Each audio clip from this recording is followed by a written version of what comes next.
ملک کی حفاظت کے لیے، ملک میں امن اور سلامتی کو لانے کے لیے ہمیں ہمیشہ آگے رہنا چاہیے۔ ظلم ہو، جان چلی جائے، ہمارے ملک کی حفاظت جیسے ہمارے اسلاف نے کی ہے ہم پر بھی کرنی اتنی ہی ضروری ہے۔ اگر ملک محفوظ نہیں رہا، نہ ہم محفوظ رہ سکتے ہیں، نہ دین محفوظ رہ سکتا ہے، نہ اور کچھ محفوظ رہ سکتا ہے۔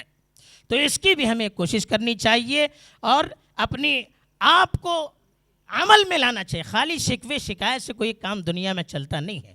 عمل میں آگے بڑھنا چاہیے، کام میں آگے بڑھنا چاہیے اور اللہ کی رضا کو سامنے رکھنا چاہیے۔ آپ کچھ بھی کام کیجئے، اگر اللہ کی رضا مقصود نہ ہو، واہ واہ مقصود ہو، شہرت مقصود ہو اور غیر شرعی طریقے پر ہو، اچھے اثرات کے بجائے برے اثرات مرتب ہو سکتے ہیں۔ نہ سمجھو گے تو مٹ جاؤ گے اے ہندوستان والو، نہ سمجھو گے تو مٹ جاؤ گے اے ہندوستان والو، تمہاری داستان تک بھی نہ ہوگی داستانوں میں۔ اسٹیج پر تشریف فرما تنظیم کے اور شہر کے ذمہ داران اور یہاں پر موجود میرے دینی اور ایمانی بھائیوں، بزرگوں اور دوستوں، جنگ آزادی کے عنوان پر آج کی یہ جو نشست منعقد کی گئی ہے یہ بالکل بروقت بھی ہے اور اس وقت اور حالات کے اعتبار سے ضروری بھی ہے۔ اس وقت کے حالات میں جب کہ مسلمانوں سے خود دلیل مانگی جا رہی ہے کہ اب ملک کے وفادار آپ کیسے ہو سکتے ہیں، ہمارے استاد محترم مولانا الیاس صاحب دامت برکاتہم نے آپ کے سامنے بڑی تفصیل سے اس کا جواب دیا۔ میں اس تفصیل میں جانا نہیں چاہتا، موضوع کے اعتبار سے چند باتیں آپ کے گوش گزار کرنا چاہتا ہوں۔ پہلی بات تو یہ ہے کہ لوگ پوچھتے ہیں کہ جنگ آزادی میں مسلمانوں نے شروع سے جو اپنا کلیدی کردار ادا کیا ہے، قائدانہ رول ادا کیا ہے، اس کی وجہ کیا ہے؟ اس کی پہلی وجہ تو یہ ہے کہ مسلمان اللہ کے سوا کسی کی غلامی کو برداشت نہیں کرتا۔ وہ اللہ کی زمین پر اللہ کے تابع بن کر رہنا چاہتا ہے، اللہ کے علاوہ کسی غیر کے تابع بن کر رہنا نہیں چاہتا۔ ہمارے سامنے اس کی مثالیں موجود ہیں۔ حضرت عمر رضی اللہ تعالیٰ عنہ کے دور میں مصر کے جو گورنر تھے حضرت عمرو بن العاص رضی اللہ تعالیٰ عنہ، ان کے کسی لڑکے نے ایک شخص پر ظلم کیا۔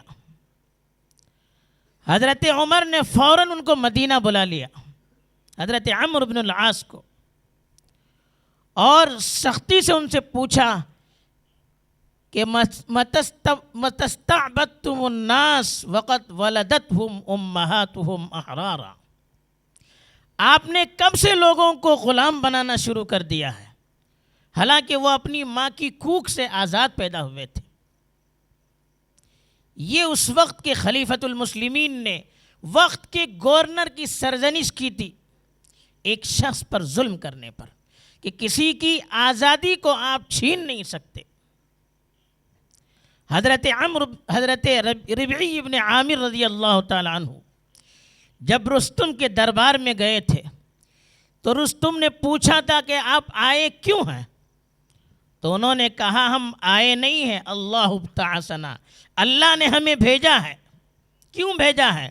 کہا لنخرج من شاء من عبادت العباد الى عبادت اللہ وحدہ، ہم لوگوں کی بندگی سے نکال کر ایک اللہ کی بندگی کے سامنے جھکانے کے لیے آئے۔ یہ اس وقت کے صحابہ کا بھی نعرہ تھا اور یہ عقیدہ مسلمانوں کے دلوں میں شروع سے بسا ہوا تھا۔ اسی لیے دیکھیے یہاں پر مسلمانوں نے 1000 سال سے زائد عرصہ حکومت کی لیکن یہاں کے لوگوں کو غلام نہیں بنایا۔ اسی لیے یہاں کی جو غیر مسلم آبادی تھی مسلمانوں کے خلاف کبھی تحریک چلا کر کھڑے نہیں ہوئی، ان کو یہاں سے بھگانے کی کوشش نہیں کی، اس لیے کہ جو حقوق ان کے اپنے بادشاہوں کی طرف سے ان کو ملنے چاہیے تھے اس سے زیادہ حقوق مسلمانوں نے انہیں عطا کیے، اس لیے وہ بڑے خوش تھے۔ کبھی مسلمانوں کے خلاف تحریک نہیں چلائی جیسے انگریزوں کے خلاف تحریک چلائی۔ یہ مسلمانوں کا اصول ہے، نہ خود کبھی غلام بن کر رہنا چاہتے ہیں نہ کسی کو اپنا غلام بنانا چاہتے ہیں۔ تو پہلی بات تو یہ ہے۔ دوسری بات مسلمانوں کے پیش رہنے کی یہ تھی کہ جس وقت یہاں غیر ملکی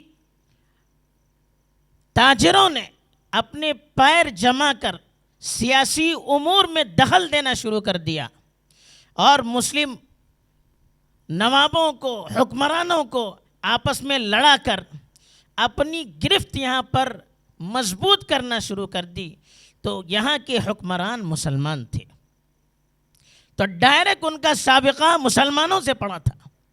اسی لیے دیکھیے کہ شروع میں جنگ آزادی کی جتنی بھی لڑائیاں حکمرانوں کی طرف سے لڑی گئی، ساری لڑائیوں کی قیادت مسلمانوں نے کی، اور اس کا اعتراف خود انگریزوں نے بھی کیا ہے۔ بہادر شاہ ظفر جنہوں نے 1857 میں جنگ آزادی کی قیادت کی تھی اور جن کے جھنڈے تلے یہاں کے ہندو مسلمان سارے لوگ جمع تھے اور سب کی قیادت ان کے ہاتھ میں تھی، جب ان پر انگریزوں کی طرف سے مقدمہ چلایا گیا اور اس کی جو رپورٹ پیش کی گئی، اس رپورٹ میں باقاعدہ یہ بات لکھی ہوئی تھی کہ ہماری مخالفت میں جو پیش اس جنگ آزادی میں جس کو وہ غدر کہا کرتے تھے، سب کے سب مسلمان تھے، اور یہ بھی لکھا کہ کوئی ایسا ہمیں چہرہ غیر مسلموں کا نہیں ملا جنہوں نے قیادت کی ہو۔ گویا کہ دوسرے الفاظ میں انہوں نے پوری ذمہ داری مسلمانوں پر ڈالی اور غیر مسلموں کو بالکل بری قرار دیا۔ کیا پالیسی تھی الگ بات ہے، وہ دوسرا موضوع ہے۔ ایسے ہی ڈبلیو ہنٹر جس نے ہندوستان کی تاریخ پر بھی کتاب لکھی ہے، اس نے اپنی کتاب میں لکھا، جو کتاب 1881 میں شائع ہوئی تھی، دی انڈین مسلمز کے نام سے، اس میں انہوں نے لکھا کہ جب سے ہم لوگ یہاں آئے ہیں ہمیں سب سے زیادہ مخالفت مسلمانوں کی جھیلنی پڑ رہی ہے، اور آئندہ بھی ہمارے سب سے بڑے مخالف مسلمان ہی رہیں گے۔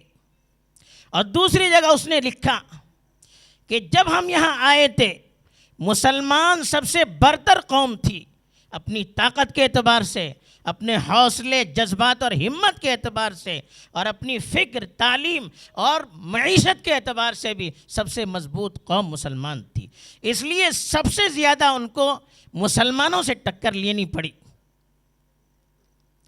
تیسری چیز، جنگ آزادی کب سے شروع ہوئی؟ آپ نے ابھی مولانا سے بات سنی کہ شاہ ولی اللہ کے دور سے شروع ہوئی، یہ شمالی ہندوستان میں تھا، لیکن ہمیں فخر کرنا چاہیے کہ جنگ آزادی کی لڑائی سب سے پہلے ساؤتھ انڈیا میں شروع ہوئی تھی۔ کیرلا میں 16ویں صدی سے پرتگیزوں کے خلاف باقاعدہ جہاد ہوا۔ ایک بہت بڑے فقیہ ہیں زین الدین الملیباری کے نام سے، جو فقہ شافعی کے بہت بڑے فقیہ مانے جاتے ہیں، اور ان کی کتاب فتح المعین آج بھی ہندوستان اور عرب ممالک میں فقہ شافعی پر سب سے مستند مانی جاتی ہے اور درس میں پڑھائی بھی جاتی ہے۔ ان کی کتاب ہے تحفۃ المجاہدین فی بعض احوال البرتغالیین، یہ انہوں نے اپنے زمانے میں لکھا تھا، آج سے تقریباً 400 سال پہلے انہوں نے ایک کتاب لکھی تھی۔ اس میں انہوں نے پرتگیزوں نے کیرلا کے علاقے میں مسلمانوں پر جو ظلم کیا تھا اس کی پوری تاریخ بیان کی، اور ان کے خلاف جو جہاد ہو رہا تھا اس کے لیے انہوں نے باقاعدہ ابھارا تھا لوگوں کو کہ یہ ملک کے دشمن ہیں اور انہیں ملک سے دور کرنا یہ ہماری ذمہ داری ہے۔ تیسری بات یہ بھی یاد رکھنی چاہیے، انگریزوں کی اتنی سختی سے مخالفت کیوں کی گئی؟ آپ کو معلوم ہونا چاہیے کہ انگریز نہ صرف تاجر بن کر آئے تھے اور نہ صرف حکمرانی کرنا ان کو مقصود تھا، ایک تو انہوں نے ہندوستان کی دولت کو لوٹ لوٹ کر اپنے ملک بھیج دیا۔ مسلمانوں نے یہاں 1100 سال حکومت کی تو اس کو اپنا وطن بنایا، ہندوستان کی دولت کو ہندوستان کی ترقی میں صرف کیا، لیکن انہوں نے یہاں کی دولت کو چرا چرا کر اپنے پردیس میں یورپ میں منتقل کر دیا، اور ہندوستان جو ایک زمانے میں سونے کی چڑیا کہلاتا تھا اس کو کنگال بنا دیا۔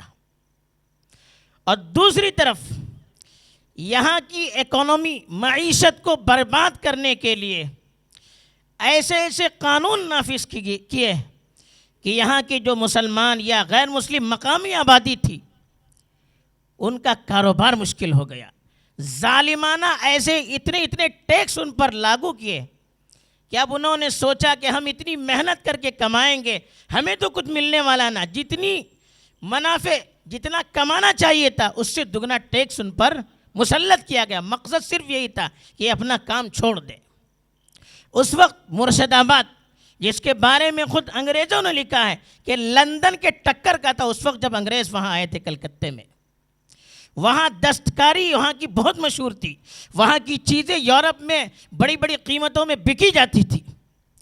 وہاں جب انگریزوں نے قبضہ کیا، وہاں کے جو بڑے بڑے کاریگر تھے سب کے ہاتھ کاٹ دیے تاکہ وہ دوبارہ یہ کام نہ کر سکے۔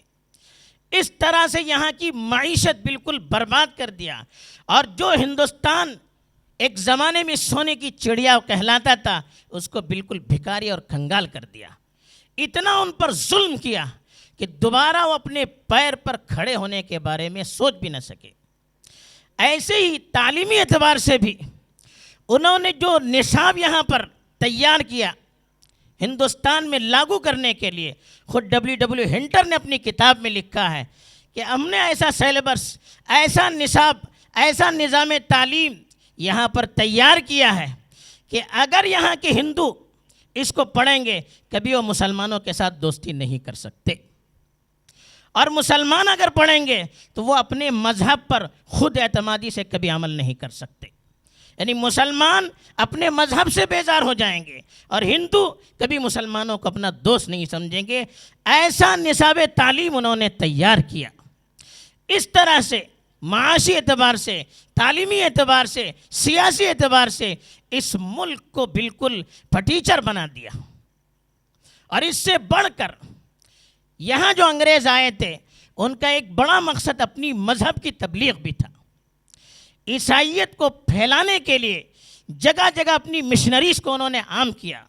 ان کے پادری چھوٹے چھوٹے علاقوں میں جاتے تھے اور وہاں کی مقامی آبادی، چاہے وہ مسلمان ہو غیر مسلم ہو، ان کو ان کے مذہب کے خلاف اکساتے تھے اور اپنے مذہب کی حقانیت کو، سچائی کو ان کے دلوں میں بٹھانے کی کوشش کرتے تھے۔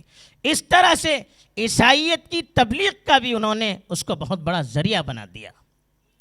آپ جانتے ہیں کہ ہندوستان میں مسلم بادشاہوں نے بھی ہمیشہ ہندوؤں کو اپنے ساتھ رکھا، اور جنگ آزادی کی جو تحریکیں حکومتی پیمانے پر ہوئی ہو یا عوامی پیمانے پر ہوئی ہو، دونوں میں یہ دونوں ساتھ تھے۔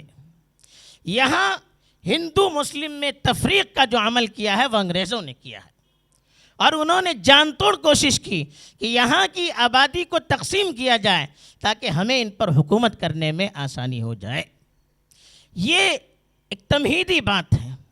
تیسری چیز، ہندوستان کی آزادی کی جو مختلف تحریکات ہوئی، ہم نے کہا کہ 16ویں صدی سے یہاں پر گوا میں، کیرلا میں اور کرناٹک کے بھی بعض ساحلوں پر پرتگیزوں سے مقابلہ ہوا ہے۔ خود ہمارے یہاں کے بڑے بڑے لوگوں نے پرتگیزوں کا مقابلہ کیا۔ گوا میں ہماری آبادی تھی، پوری آبادی جو پورے عالم اسلام میں تجارت کا ایک مرکز سمجھی جاتی تھی۔ آپ کو معلوم ہونا چاہیے اسپین کو تباہ کرنے کے بعد اس آبادی کو نیست و نابود کر دیا، وہی آبادی ادھر ادھر پھر منتشر ہو گئی۔ جو مرکز کا تجارت تھا بالکل توڑ دیا اس کو۔ ان کو معلوم تھا کہ ان کے اندر زندگی ہے، پہلے ہی ان کو مٹا دیا جائے، پھر اس کے بعد اپنا کام کیا جائے۔ ہندوستان کی آزادی میں حکمرانوں نے بھی حصہ لیا ہے. جیسے آپ نے تاریخ سنی حضرت ٹیپو سلطان شہید کی، اس سے پہلے آپ کو معلوم ہے بنگال میں سراج الدولہ نے ان سے مقابلہ کیا انگریزوں سے، اس کے بعد شجاع الدولہ نے بنگال میں کیا. یہ سب 18ویں صدی میں 1757 میں 1764 میں اس وقت مقابلہ ہوا تھا. اس کے بعد ٹیپو سلطان کا ہوا. تو یہ سب 1857 سے تقریباً 50 سال 70 سال 80 سال پہلے کے واقعات ہیں. پھر جب 1803 میں انگریزوں نے دلی پر بھی قبضہ کر لیا اور اس وقت کے بادشاہ جو شاہ عالم تھے ان سے باقاعدہ معاہدہ لکھوایا کہ وہ ہماری کٹ پتلی بن کر رہیں گے، کہ مخلوق اللہ کی، ملک بادشاہ کا، حکومت کمپنی کی. تو یہ ان کا نعرہ تھا اور بادشاہ کو تنخواہ دے کر ایک ملازم کی طرح رکھا.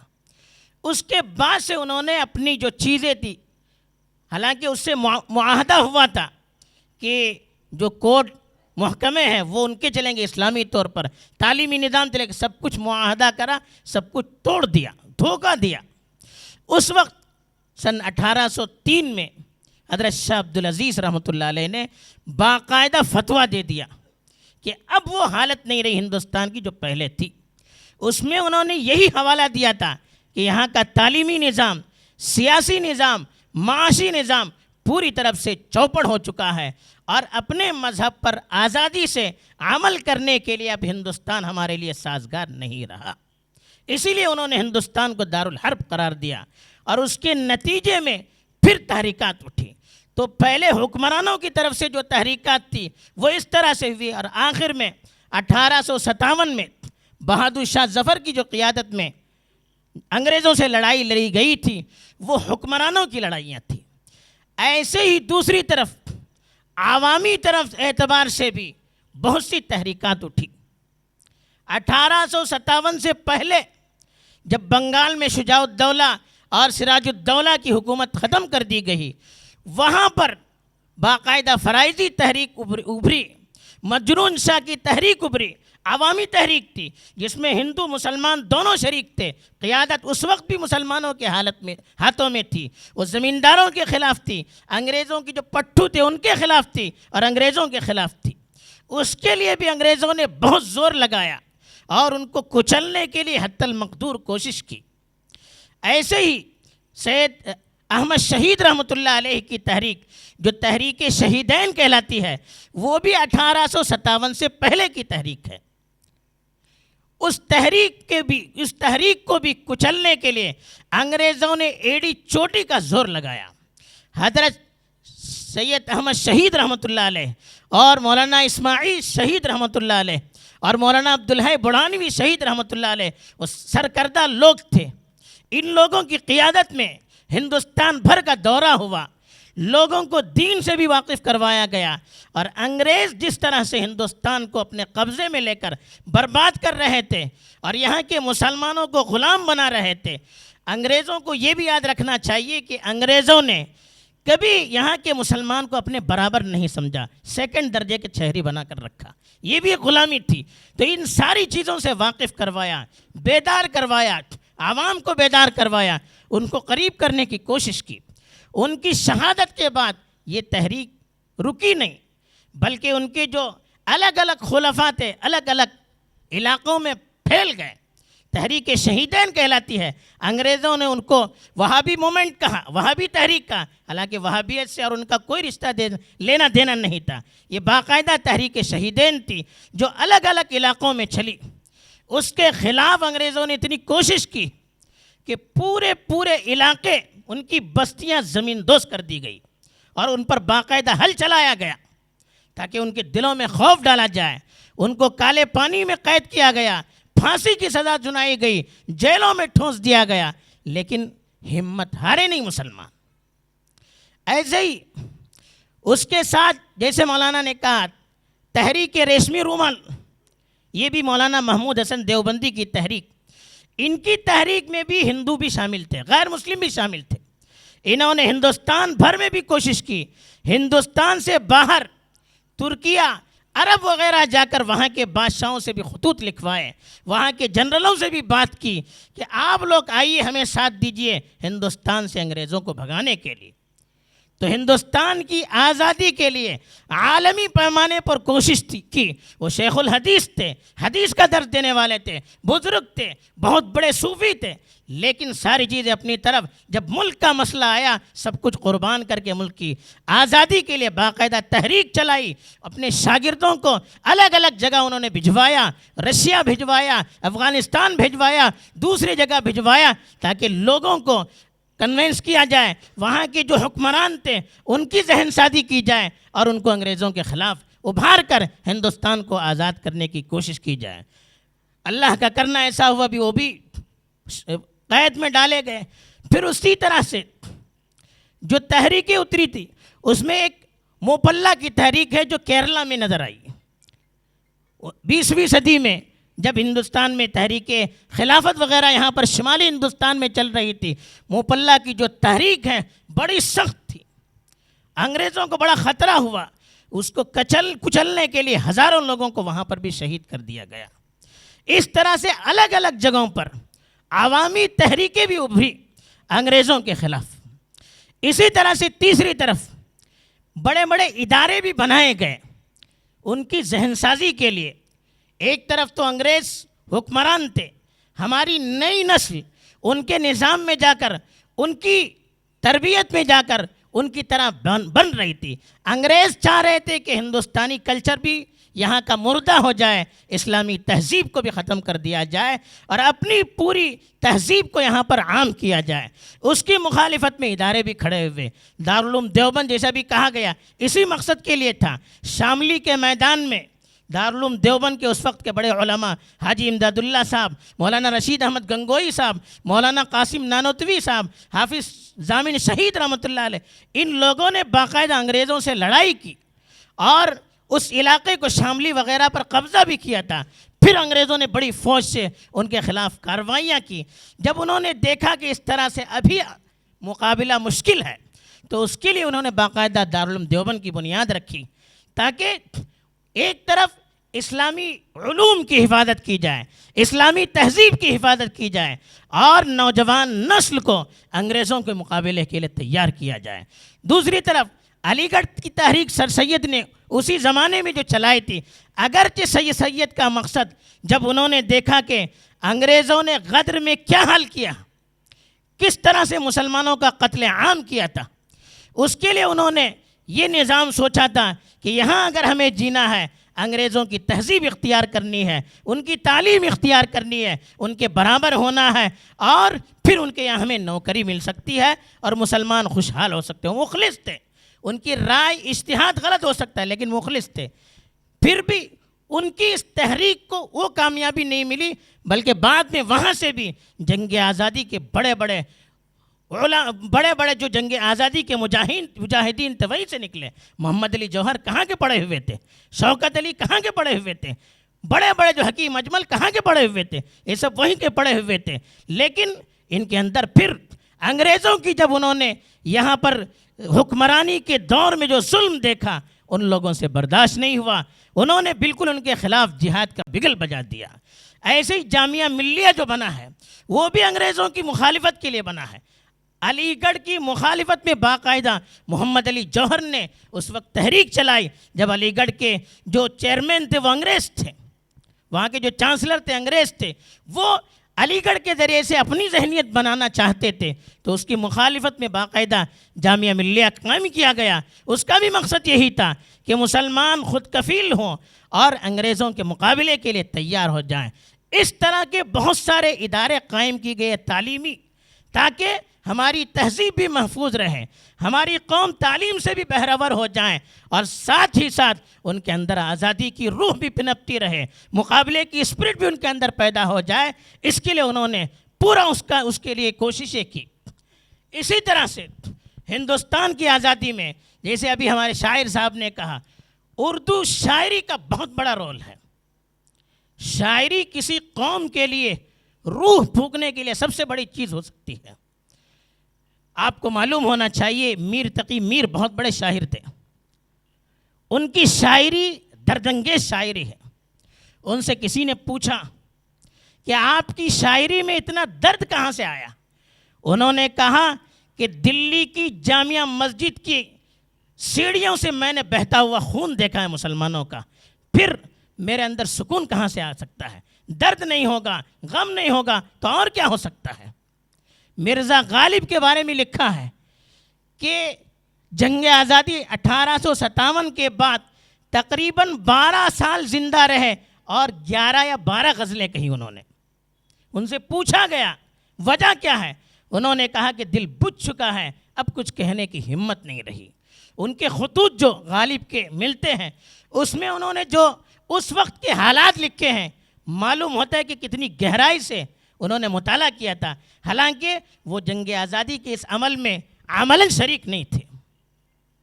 اسی طرح سے اردو کی شاعری میں اس وقت بڑا انقلاب آیا جب عوامی اعتبار سے ظفر علی، مولانا ظفر علی صاحب، اکبر الہ آبادی، علامہ اقبال، شبلی، حالی، ان لوگوں نے اپنی شاعری کو قوم کے لیے وقف کر دیا، قوم کی بیداری کے لیے وقف کر دیا. ایسے ایسے اشعار، ایسے ایسے ترانے، ایسے ایسے نغمے، ایسے ایسی نظمیں انہوں نے کہی کہ آن کی آن میں پورے ہندوستان میں اس کا چرچا ہو گیا اور آزادی کی ایک آگ سی لگ گئی جس کی وجہ سے لوگوں کے دلوں میں روح اور بیداری پیدا ہو گئی. ایسے ہی جنگ آزادی میں صحافت کا، میڈیا کی بھی بڑا رول ہے. مسلمانوں کا اس وقت کا جو میڈیا تھا پرنٹ میڈیا تھا، میگزین ہوتے تھے، اخبار ہوتے تھے. اس وقت کے جو مسلمانوں کے اکثر اخبار والوں نے اپنے اخبار کے صفحات کو جنگ آزادی کے لیے وقف کر دیا.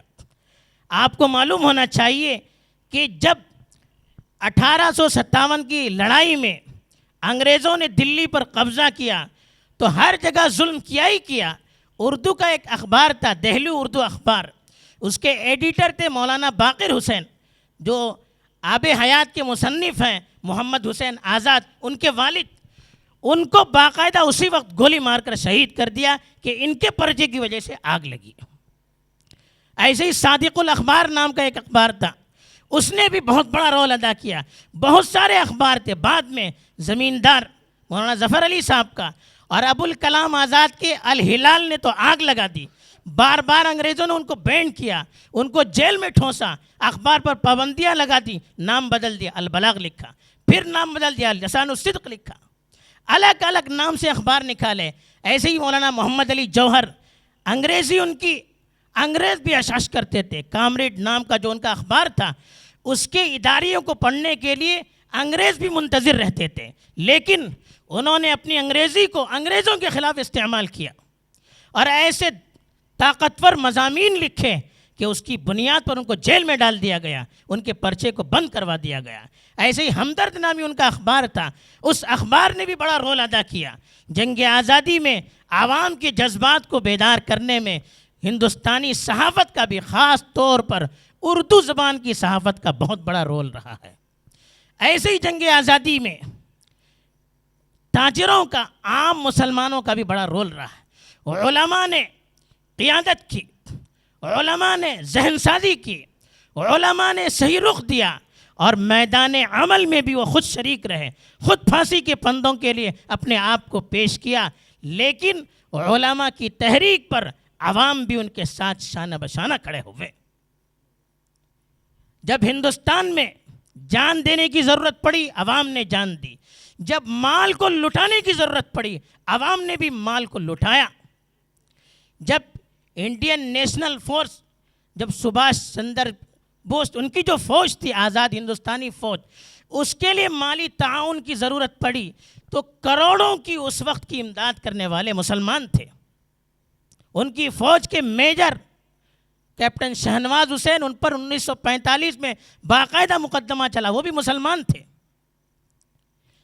ایسے ہی بڑے بڑے تاجروں نے اپنے اپنے مال کو وقف کیا، یہاں تک کہ عورتوں نے اپنے زیورات کو ہندوستان کی آزادی کے لیے وقف کیا، چندے میں دینا شروع کر دیا.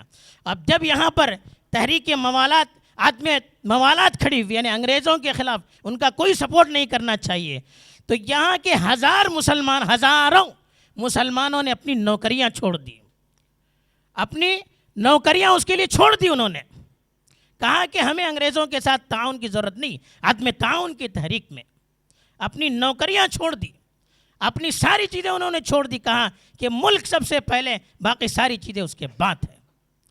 تو اس طرح سے ہر پلیٹ فارم پر مسلمانوں نے کوشش کی. پھر اس کے بعد جب انڈین نیشنل کانگریس یہ آگے بڑھنے لگی اور اس کی قیادت میں، گاندھی جی کی قیادت میں ہندوستان کی آزادی لڑنے لگی. بعد میں ابتدائی دور پورا ہندوستان میں مسلمانوں کی قیادت میں تھا. بعد میں ہندوستان میں ہندو اور مسلمانوں میں انگریزوں نے نفرت کے بیج بوئے تو پھر ذرا سا دراڑ آیا تھا.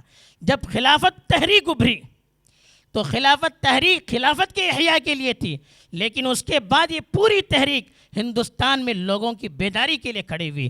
اور انگریزوں کو، اور آپ کو معلوم ہونا چاہیے کہ گاندھی جی کو بھی ہندو مسلم ایکتائی کا لیڈر بنا کر خلافت کے اسٹیج پر لانے والے یہ بھی علی برادران تھے، مولانا محمد علی اور مولانا شوکت علی تھے.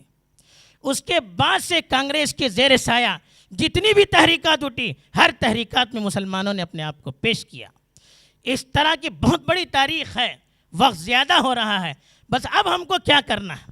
اب ہندوستان آزاد ہوا، اب ہمیں کیا کرنا؟ یہ ہمیں سوچنا چاہیے. ہمیں سب سے پہلے اپنی تاریخ کو پڑھنی چاہیے، خود بھی پڑھنی چاہیے، اپنے بچوں کو بھی اس سے واقف کروانا چاہیے. تعلیمی نصاب کے ذریعے سے ہو، یا ان کے لیے الگ سے لیکچرز کا انتظام ہو، یا ایسے پروگرامات ہوں، یا دوسری جو ثقافتی پروگرامات ہیں، اس کے ذریعے سے اپنی تاریخ سے ہمیں واقف کروانا چاہیے. جب تک ہماری تاریخ ہمیں معلوم نہیں ہوگی، ہمارے اندر خود اعتمادی نہیں پیدا ہو سکتی، ہمارے اندر ہمت حوصلہ نہیں پیدا ہو سکتا، ہمارے جذبات بلند نہیں ہو سکتے. دوسری چیز، آپ دیکھیے ہماری تاریخ، ہزار انگریزوں کے ظلم کے بعد بھی ہمارے مسلمان کبھی پیچھے نہیں ہٹے. تو ظلم ہو، کچھ بھی ہو، حق کے لیے ہمیشہ آگے آنا چاہیے. ملک کی حفاظت کے لیے، ملک میں امن اور سلامتی کو لانے کے لیے ہمیں ہمیشہ آگے رہنا چاہیے. ظلم ہو، جان چلی جائے، ہمارے ملک کی حفاظت جیسے ہمارے اسلاف نے کی ہے، ہم پر بھی کرنی اتنی ہی ضروری ہے. اگر ملک محفوظ نہیں رہا، نہ ہم محفوظ رہ سکتے ہیں، نہ دین محفوظ رہ سکتا ہے، نہ اور کچھ محفوظ رہ سکتا ہے. تو اس کی بھی ہمیں کوشش کرنی چاہیے اور اپنی آپ کو عمل میں لانا چاہیے. خالی شکوے شکایت سے کوئی کام دنیا میں چلتا نہیں ہے. عمل میں آگے بڑھنا چاہیے، کام میں آگے بڑھنا چاہیے اور اللہ کی رضا کو سامنے رکھنا چاہیے. آپ کچھ بھی کام کیجئے، اگر اللہ کی رضا مقصود نہ ہو، واہ واہ مقصود ہو، شہرت مقصود ہو اور غیر شرعی طریقے پر ہو، اچھے اثرات کے بجائے برے اثرات مرتب ہو سکتے ہیں. بہرحال یہ کچھ منتشر چیزیں تھیں جو اس وقت اللہ نے ذہن میں ڈال دی. اللہ تعالیٰ صحیح پیغام سمجھ کر عمل کرنے، اگر بڑھنے کی ہمیں توفیق دے. آمین. وآخر دعوانا الحمدللہ رب العالمین.